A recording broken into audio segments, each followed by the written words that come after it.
Halo Gadgetiers, saya Kartolo Sumarsono. Selamat datang di Dunia Tech dalam Berita.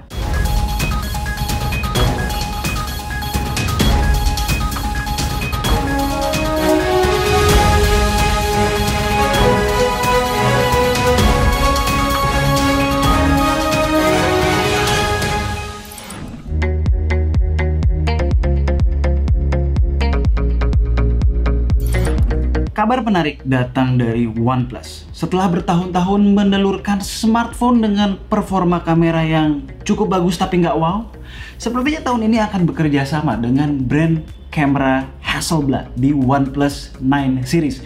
Berbeda dengan brand lain seperti Leica dan Zeiss, Hasselblad jarang sekali berkolaborasi dengan brand smartphone. Terakhir, nama Hasselblad muncul di True Zoom Mode untuk smartphone Moto Z. Sekarang, 4 kamera di OnePlus 9 series akan ditemani oleh logo Hasselblad yang sampai sekarang belum bisa diprediksi sebatas apa kolaborasi dan andilnya dalam development kamera OnePlus 9. Satu di antara 4 lensa yang akan hadir adalah 3 kali optical zoom, sementara 3 lainnya belum tercium rumornya. Selain kamera, spek lain yang beredar, OnePlus 9 series akan menggunakan Snapdragon 888, mempunyai display QHD+ dengan refresh rate 120Hz, desain curved screen untuk versi Pro dan flat untuk non-Pro, dan 12GB RAM. Berita ini sebetulnya adalah berita baik sekaligus berita buruk karena kolaborasi dengan merek premium seperti Hasselblad dijamin bakal menaikkan pamor OnePlus series sekaligus menaikkan harganya yang akhir-akhir ini sudah merangkak naik tiap tahun. Semoga Hasselblad benar-benar punya andil yang signifikan di peningkatan kamera OnePlus 9, tidak hanya mendesain UI kamera atau memberi coating lensa semata, atau cuma malah bahan marketing di atas kertas saja.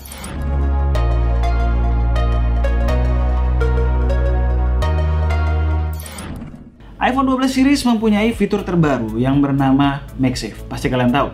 Komponen utama fitur ini adalah magnet yang cukup kuat. Medan magnet ini ternyata berpotensi mengganggu kinerja medical device yang memiliki komponen magnet. Contohnya, alat pacu jantung. Dari hasil riset terbaru saudara jauhnya Kumar, sepertinya Dr. Gurujit Singh, ternyata apabila iPhone 12 series didekatkan ke dada orang yang di dalamnya sudah ditanamkan alat pemacu jantung, maka akan mengganggu kinerja alat tersebut. Hasil ini disebutnya cukup mengejutkan, karena awalnya ia mengira magnet di iPhone 12 tidak akan cukup kuat untuk mengganggu kinerja pacemaker ini. Ternyata sebelumnya Apple juga telah merilis warning terkait hal ini. Dan sekedar info, device apapun yang mengandung komponen magnet sebaiknya dijauhkan dari medical device yang kinerjanya tergantung magnet. Hanya saja memang kebetulan riset ini dilakukan dengan menggunakan iPhone 12.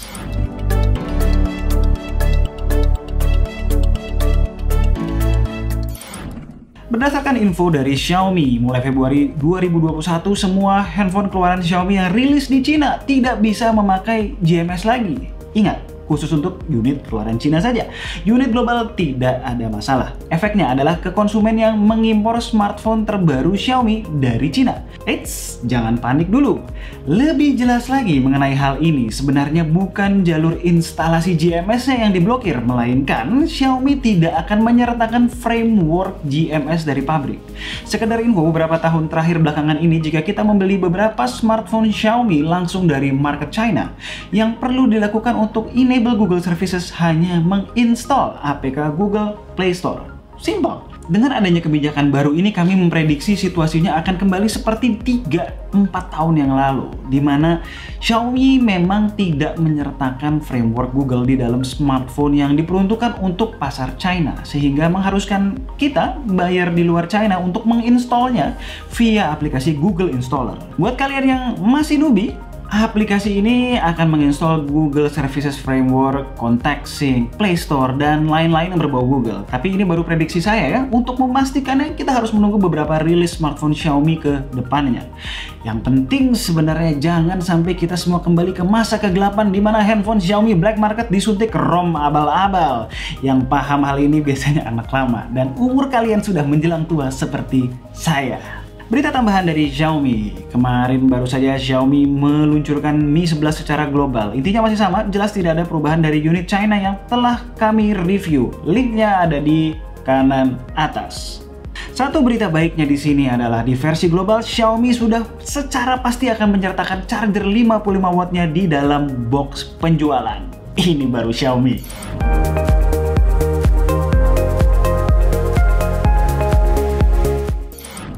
Ternyata bukan bualan atau mimpi belaka. Setelah akhir tahun lalu Presiden Jokowi menggoda Elon Musk mengenai investasi Tesla di Indonesia, akhirnya beberapa hari yang lalu Tesla resmi mengirimkan proposalnya. Kabarnya sebagai tindak lanjut dari proposal ini dalam waktu dekat akan diadakan meeting virtual antara kedua belah pihak. Mungkin kalian adalah sebagian orang yang selalu meremehkan negara sendiri dan berpikir, ngapain Tesla mau-mauan investasi di Indonesia? Perlu diketahui, Indonesia adalah negara dengan cadangan nikel terbesar di dunia. Nikel merupakan bahan yang sangat krusial untuk pembuatan baterai kendaraan listrik termasuk Tesla. Musk pun sebelumnya sempat memuji mengenai produksi nikel di Indonesia. Yang perlu dicatat, kerjasama ini bukan hanya mengenai jual beli nikel, tapi lebih dari itu. Mudah-mudahan negosiasinya berjalan dengan lancar dan Tesla merealisasikan investasinya di Indonesia secara komprehensif. Sebetulnya bukan hanya Tesla yang tertarik dengan boomingnya industri nikel di Indonesia. Banyak sekali perusahaan global yang telah menjajaki peluang ini, termasuk LG yang telah menaikkan investasi sebesar 142 triliun rupiah untuk membuat pabrik baterai kendaraan listrik mulai 2021 ini. Buat kalian yang masih sekedar paham namun belum mengerti, baterai adalah komponen utama bagi dunia di masa depan, akan mengalahkan bahan bakar fosil yang jumlahnya terus menyusut. Dan kita, Indonesia, mempunyai aset yang besar untuk mengarungi masa depan yang cerah bagi anak dan cucu kita. Jadi, kawal, jangan sampai anugerah ini tidak dinikmati oleh bangsa kita sendiri.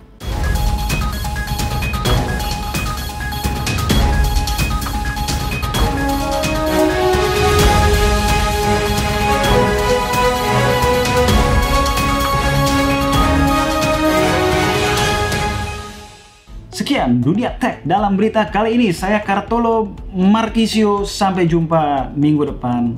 Salam.